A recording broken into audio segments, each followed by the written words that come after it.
Hello दोस्तों, good afternoon. मैं आपके सामने एक बार फिर से हाजिर हूँ और हम इस वीडियो में हम कवर करेंगे पेरिस जलवायु समझौते की जो 5वीं वर्षगांठ के ऊपर जो हमारे प्रधानमंत्री नरेंद्र मोदी जी हैं वो संबोधित जो करेंगे उसको हम कवर करेंगे इस वीडियो में।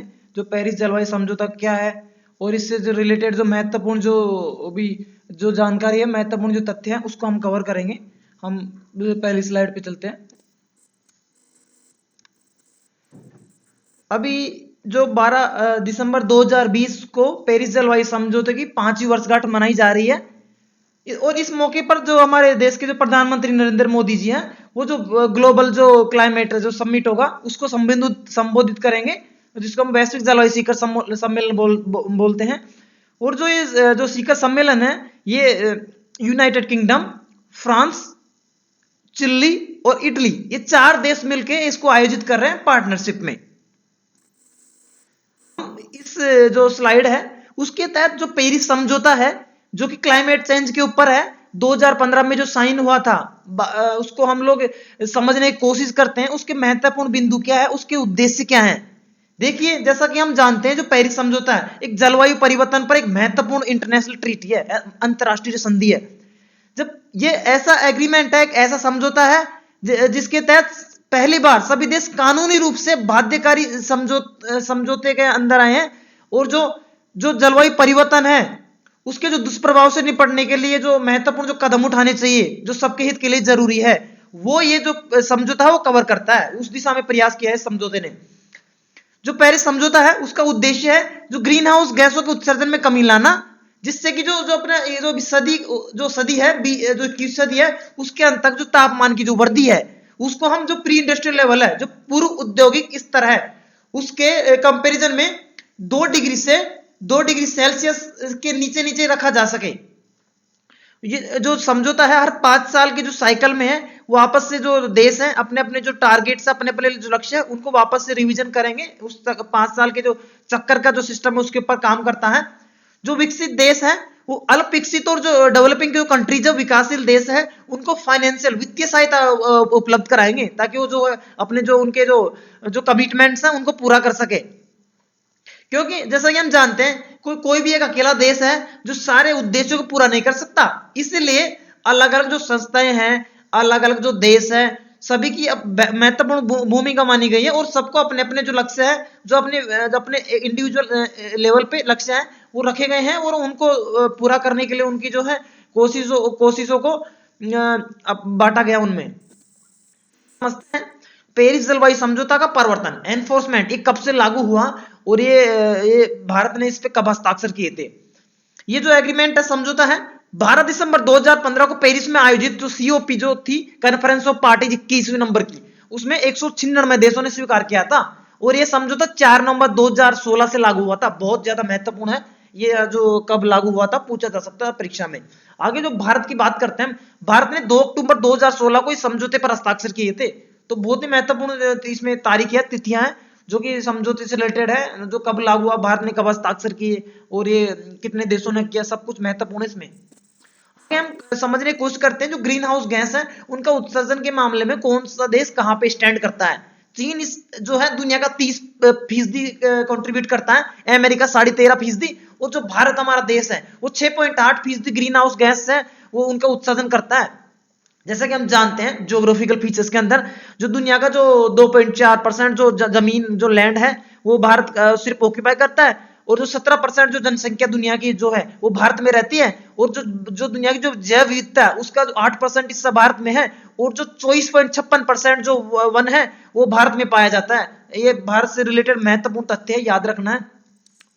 हम कवर करेंगे इस स्लाइड में जो पेरिस डील है जो क्लाइमेट से रिलेटेड है उसके अंदर उसको भारत ने अपने लेवल पे क्या क्या उसने अपने टारगेट दिए हैं, क्या क्या कमिटमेंट दिए हैं कि हम कि कौन से लक्ष्य हैं और कब तक अचीव करेंगे। जो महत्वपूर्ण जो लक्ष्य है भारत के जो गोल भारत को जो अचीव करनी है जो चीजें वो है इस स्लाइड में।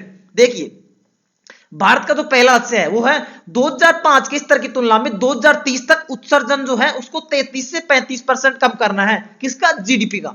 जो जीडीपी का है जो 33 से 35% तक कम करना है। लेकिन अभी जो ताजा जो आंकड़े हैं उनके अनुसार ऐसा कहा जा रहा है कि जो भारत है अब तक 21% जो उत्सर्जन में जो कमी करना था वो हासिल कर चुका है, और जो अगला जो 10 वर्ष जो बचे हैं उसमें बचा हुआ जो टारगेट है वो आराम से कर लेगा, ऐसा कहा जा रहा है।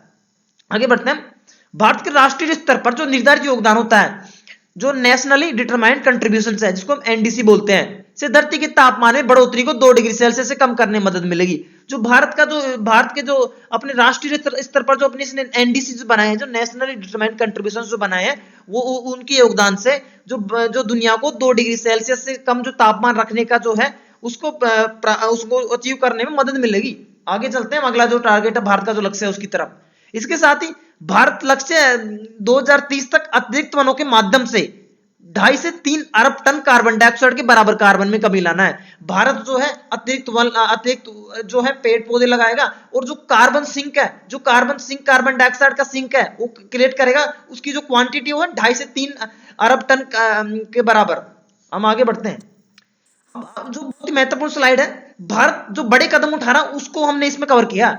अभी जो जलवायु पारदर्शिता जो रिपोर्ट 2020 आई है उसके अनुसार भारत अपनी प्रतिबद्धताओं को पूरा करने वाला G20 का एकमात्र देश है। जो G20 जो ग्रुपिंग है उसमें सिर्फ और सिर्फ भारत ही एक ऐसा देश है जो कि जो प्रतिबद्धताएं हैं उसको पूरा कर रहा है। आगे बढ़ते हैं हम हमारे भारतीय रेलवे के योगदान की तरफ।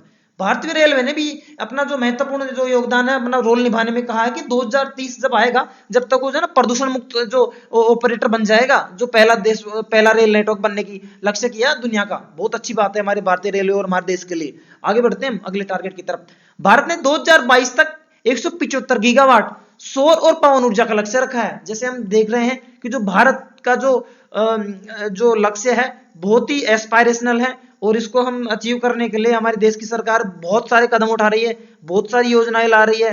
जैसे हमने देखा था हमारे एक पुराने जो करंट अफेयर्स के सवाल में, तो किसानों के लिए पीएम कुसुम योजना है, जो किसानों को सोलर जो एनर्जी है उसको बढ़ावा देने के लिए, जो रूरल एरियाज में सोलराइजेशन को बढ़ावा देने के लिए, और जो पवन जो ऊर्जा है, जो विंड एनर्जी है, वो भी उसमें भी काफी सारे कदम लिए जा रहे हैं। तो कुल मिला के हम कह सकते हैं कि इस दिशा में भारत के बहुत अच्छे प्रयास है, और जरूरी हमारे को पूरी उम्मीद है कि जो 2022 तक ये जो लक्ष्य आसानी से प्राप्त होगा। बहुत अच्छी बात है। आगे चलते हैं हम लोग। अब देखिए ये जो समझौता था इसमें अब तक 196 देशों ने साइन किया था 2015 में, लेकिन इस समझौता से जो अलग कुछ देश ऐसे हैं जो अलग होने का भी ठान लिया है। वो जो पहला जो ऐसा करने वाला देश वो है अमेरिका है। जो जून 2017 में जो अमेरिका के जो राष्ट्रपति जी हैं डोनाल्ड ट्रंप, उन्होंने घोषणा की थी कि अमेरिका इस संधि से दूर हो रहा, हट रहा है। तो अमेरिका जो हट रहा है उसको जरा हम समझने की कोशिश करते हैं कि अमेरिका ने ऐसा क्यों किया। अमेरिका के जो राष्ट्रपति ट्रंप, उनका मानना था कि जो समझौता है ये जो अमेरिका के इंटरेस्ट हैं, अमेरिका के जो इंटरेस्ट हैं, अमेरिका के जो लोग हैं, अमेरिका की जो नीतियां हैं उनको इग्नोर करता है। वो है जो है इससे पूरे नहीं हो रहे हैं। ये जो समझौता है इससे अमेरिका को नुकसान हो रहा है। वहां की जो तेल गैस जो इंडस्ट्री है उसके खिलाफ है, और जो तेल और गैस इंडस्ट्री है वो बहुत ज्यादा जरूरी है विकास के लिए, किसी देश को आगे बढ़ने के लिए। तो कुल मिला के हम ऐसा कह सकते हैं जो ट्रंप जी हैं वो क्लाइमेट चेंज के ऊपर भी विश्वास नहीं कर रहे थे। वो बोल रहे थे जो क्लाइमेट चेंज है वो एक फिनोमिना, उन्होंने माना ही नहीं क्लाइमेट चेंज फिनोमिना को। इसलिए उन्होंने बोला कि अमेरिका देश को नुकसान पहुंचा रहा है समझौता, इसलिए हम जो है इस समझौते से बाहर हो रहे हैं। तो उनके अपनी जो डिसीजन था उन्होंने किया। उसके बाद हम आगे चलते हैं तो अमेरिका के क्या क्या टारगेट थे। अमेरिका को जो है ग्रीन हाउस गैसों के उत्सर्जन को 2025 तक 26 से 28% कम करना था। देखिए काफी बड़ा टारगेट है।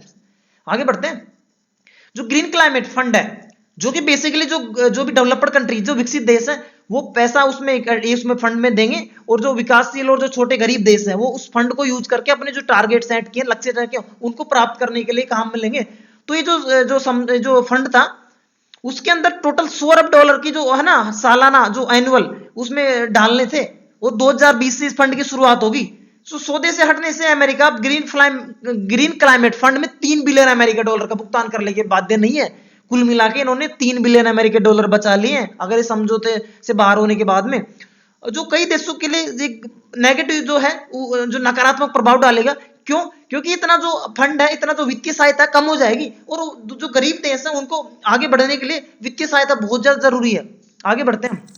ग्लासगो में यूएन की जलवायु वार्ता 2021 तक स्थगित की गई। जो हम देखा जैसे कॉन्फ्रेंस ऑफ पार्टीज है, वो मीटिंग होती है हर साल, तो जो 26वें नंबर की जो वार्ता है वो ब्रिटेन के ग्लासगो शहर में होने वाली है, और वो इस साल होनी थी, लेकिन उसको कोरोना वायरस पैंडेमिक की वजह से अगले साल स्थगित कर दिया गया। वो अगले साल होगी ग्लासगो। ग्लासगो ब्रिटेन का शहर है, बहुत ज्यादा महत्वपूर्ण है, करंट अफेयर्स में आएगा, एनवायरमेंट में याद कर लो कहाँ पे होगा ना मीटिंग। आगे बढ़ते हैं हम। अब हम एक एजेंसी को समझते हैं, यूएनएफसीसीसी, जिसको बोलते हैं हिंदी में संयुक्त राष्ट्र framework convention on climate change. ये जो संधि है, ये जो जलवायु मामलों पर संयुक्त राष्ट्र की संस्था है, ये जो संस्था है यूएन की एजेंसी है, इंपॉर्टेंट, जलवायु मामलों पर पूछा जा सकता है फुल फॉर्म इसका। हम आगे चलते हैं, ये कब, ये जो संस्था है ये कब बनी थी, ये कब अस्तित्व में आई थी, हम उसके बारे में जानते हैं, इसका जो ओरिजिन कहां से है। ये जो संस्था है United Nations framework convention on climate change, एक अंतरराष्ट्रीय पर्यावरण संधि है, जिसमें 154 देशों द्वारा पर्यावरण और विकास पर संयुक्त राष्ट्र सम्मेलन, जिसको हम बोलते हैं United Nations conference on environment and development, उस दौरान इस पर हस्ताक्षर किए गए थे, जो कि अनऑफिशियली रियो डे जेनेरो में हुई थी, और उसको अर्थ समिट भी कहते हैं, 1992 में हुई थी दोस्तों। और इसका जो मुख्यालय है वो बोन जर्मनी में स्थित है। 2020 तक जो ये संस्था है, इसमें 197 हस्ताक्षरकर्ता देश है, और इसका जो सर्वोच्च निर्णय लेने वाला निकाय, जिसको कॉन्फ्रेंस ऑफ पार्टी सीओपी बोलते हैं, जलवायु परिवर्तन से निपटने की प्रगति का आकलन करने के लिए सालाना बैठक करता है। भाई जो हमारे जो देश हैं, वो जो क्लाइमेट चेंज, जलवायु परिवर्तन से निपटने के लिए जो प्रयास कर रहे हैं, उनका जो कहां पे पहुंचे हैं, कितनी और प्रयास बाकी है, कितना उन्होंने अचीव कर लिया है, उन सब का हर बार रिव्यू करता है, सालाना आकलन करता है ये जो सीओपी जो है। हम आगे बढ़ते हैं, हमारे जो सस्टेनेबल डेवलपमेंट गोल, ये भी पर्यावरण से रिलेटेड और क्लाइमेट चेंज से रिलेटेड मुद्दा है। हमको इसको थोड़ा सा हल्का सा कवर करेंगे, इसको ज्यादा नहीं कवर करेंगे डेप्थ में हम अलग से वीडियो लाएंगे इसके ऊपर। संधारणीय विकास लक्ष्य, जिसको बोलते हैं एसडीजी, सस्टेनेबल डेवलपमेंट गोल्स, समझते हैं इनको।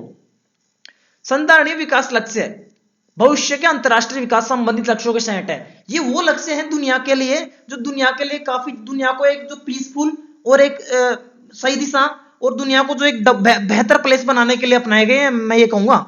जो ये जो लक्ष्य हैं संयुक्त राष्ट्र द्वारा बनाए गए, यूएन ने बनाए हैं, और वैश्विक लक्ष्यों के समान प्रचारित किया गया। मतलब इनको ये कहा गया कोई किसी पर्टिकुलर देश के लक्ष्य नहीं है, ये पूरी दुनिया के लिए लक्ष्य है, पूरी दुनिया को इनको फॉलो करना है अच्छे के लिए। जो पूरी दुनिया इसको फॉलो करेगी तो दुनिया एक बेहतर प्लेस होगा। हम आगे बढ़ते हैं। 2015 के अंत में जो मिलेनियम डेवलपमेंट गोल थे, उनका एंड हो गया था, जैसे कि आपको पता है 2000 में जो गोल आए थे वो, तो उनकी जगह पे हम कह सकते हैं एसडीजी आए हैं, सस्टेनेबल डेवलपमेंट गोल। और ये जो लक्ष्य हैं 2015 से वो 2030 तक चलेंगे, मतलब 2030 है उस तक इन लक्ष्यों को अचीव करना टारगेट है देशों का।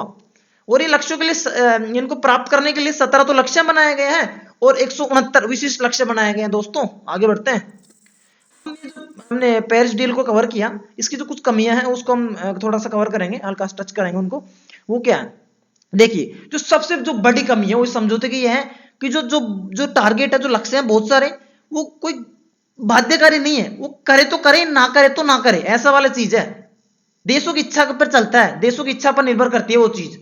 तो हम ये कह सकते हैं कि जब भी ऐसा ऑप्शन आता है देशों के साथ में, करे तो करे, ना करे तो ना करे। जैसे अमेरिका है, आप अमेरिका का एग्जांपल देखा, उन्होंने अपनी मर्जी से, उनको लगा कि हमारे देश को नुकसान हो रहा है इस डील से, तो चलो भाई बाहर निकलते हैं डील से, तो ये मर्जी वाली बात हो गई।